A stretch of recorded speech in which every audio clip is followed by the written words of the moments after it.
Face it, funk guitar is a lot of fun to play, and if you can play funk guitar in a way that's unpredictable, people are really knocked out.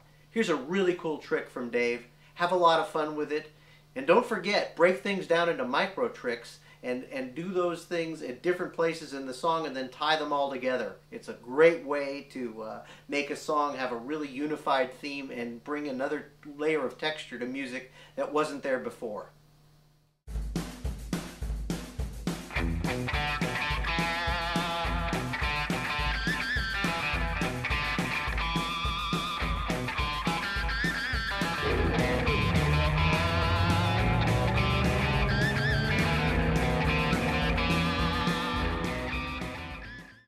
Okay, so what we've got here is shapes that are all outlining the sound of an E7 funk vamp, right?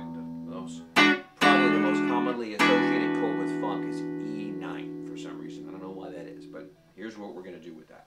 We're going to take the simple, ordinary E9 kind of sound and give it a little bit more melody. So what I like to do is take small chunks or small parts of the E7 sound, which is basically part of an E9 sound, and move them to different parts of the neck to create melody within the chord progression or the chord vamp. So we have this E7 sound. This really, I'm just playing, without getting too technical, the third of the chord, the flat seventh of the chord, and the root of the chord. So what I'm getting at here is my second finger rather, is on the 6th fret of the D string, and that's playing the G sharp. And that's an important note because that's the third of the E7 chord.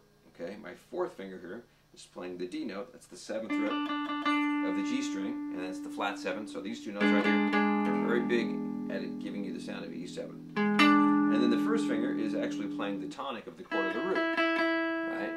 It doesn't give you the low end of the chord like the low E string does, but it's still important in the chord. So we have, and I notice I slide into the chord, so I kind of give it a little bit of a funkier. And I might even slide up to the next inversion. So we have, and then check out the next shape. And what I have here is my 1st finger playing the D, and my 4th finger here on the 8th fret of the B string playing the G sharp. So I've been playing the E7 in a different range by just 2 notes. So we have, okay, notice it's only just 2 notes actually in this case, but we're hearing a melody. So you're kind of hearing a little bit of a melody within the chord instead of just. So check it out. Actually, to be honest, when I'm looking at this chord and I look at what I'm actually hitting, I'm only really hitting the 6th fret of the D string and the 7th fret of the G string. I'm holding the E, but you really don't hear it. I'm realizing I'm doing that now. Because when I go up to the next set of strings, I can hear that I'm playing the G string. But it is nice when you're holding that down because in case you did hit the note, it's going to be a nice overtone ringing. Yes. It's not going to be like a thud or a contrasting note that won't sound good, right? Absolutely, yeah. It would be part of the chord anyway, so it's totally acceptable. So, and if I wanted to incorporate it, there it is right there. So you've got other options here. Okay, so now I've got to this part, and then I move up to this range to imply E7. And notice what I've got here. I've got my 2nd finger on the 11th fret of the G string, my 3rd finger on the 12th fret of the B string, and my 1st finger on the 10th fret of the E string. And so that creates essentially an E9th sound in a different register. Now we have the D on the top, so there's our melody note. And I slide into that chord. So we hear all this melody and motion within the chord vamp. That's kind of cool. Okay, now in this case I'm really playing all 3 strings. And you hear a fuller chord there because you hear this whole sound moving into the tonic there. So let's put it together now what we've got. 3, 4. That would be essentially half of the phrase. 1, 2, 3, 4. 1, 2, 3, 4. Okay, so there's the first part. Now, what did I do for the second part?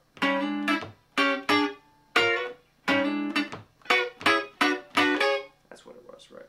So the second part of it starts off like the first part, right there, but then I jump up to this range, play the chord that we've already played before, and then I answer it with this little shape right here.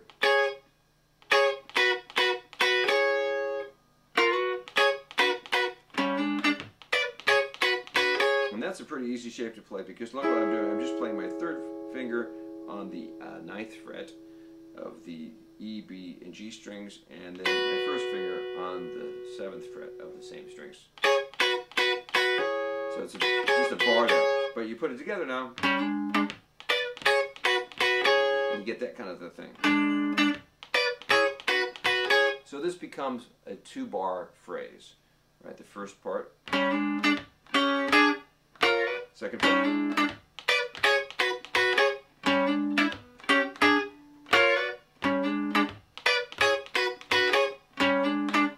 Okay, is that making sense? So another thing you might even observe is that my right hand strumming has a variety of different ways I could attack it depending upon the sound and the attitude that I want. If I hit more of the strings, then I have to really employ a lot more muting with my left hand to keep the sound of the strings from ringing. Okay, so notice that my thumb will be hanging on to hit the dead and the A and the E strings. So you don't really hear just open strings, right? And right here, notice that my thumb hangs down as well and mutes the bottom strings that I'm not playing. And really, I'm kind of coming down on the B and the G strings. I'm not really even going past that. So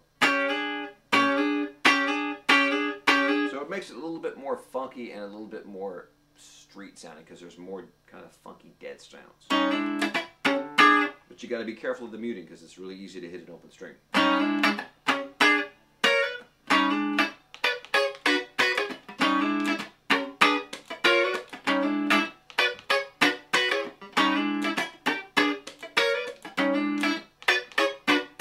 mean, really, when I start getting into it, if I was putting all this together, I would probably have a little bit of awareness of where I'm actually attacking the strings and focus my energy on the strings that I'm using, because I don't want to do all 6 strings all the time because it's just too noisy. So the first chord, when I get into this second chord, I almost zone in exactly on the strings I'm playing. And then on the last phrase, I almost only hit the top 3 strings because that's pretty much what's going to make it sound clean. So again, putting it together, 3, 4.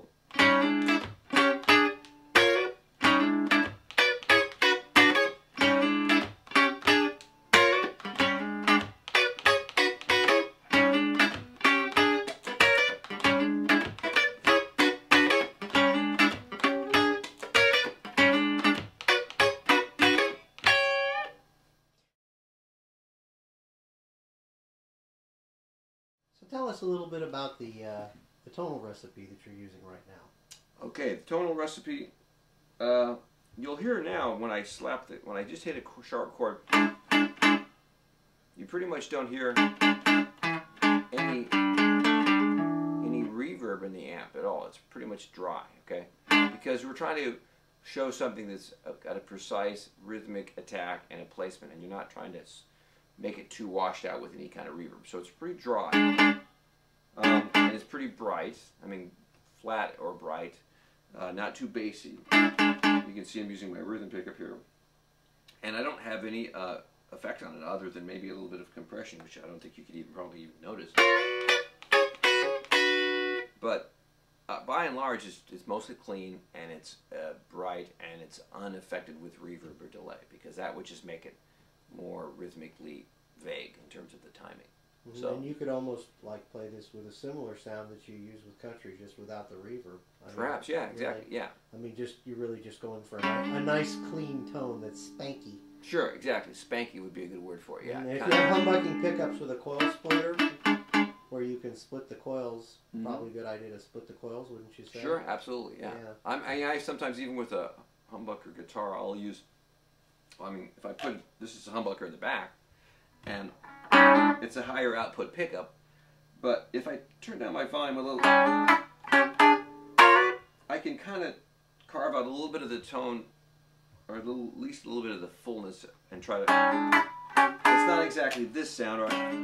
Certainly, but it's doable. I will often play rhythm even on the brighter pickup of my, let's say, my 335, and make it sound as close to being funky as I can with that kind of a setup.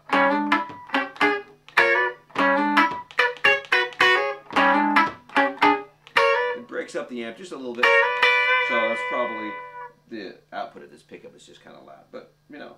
So what would you think if somebody like had guitar garage band rather, and they wanted to record like a rhythm track of them just playing that to a loop, and then they could practice some soloing over it, like absolutely, like yeah. E pentatonic type of stuff over that, and maybe then when you're playing lead over that, probably sound pretty good with like a distortion tone or something like that. That would be a lot of fun. Yeah. Can sustain over the notes and stuff. Yeah, absolutely. Yeah. Yes. Anytime you can practice with timekeeping devices while you're doing these kind of exercises or any kind of music practice, it's always good to have some kind of reference for time, because then you work on your time and you get that synced in and used to thinking about and feeling time.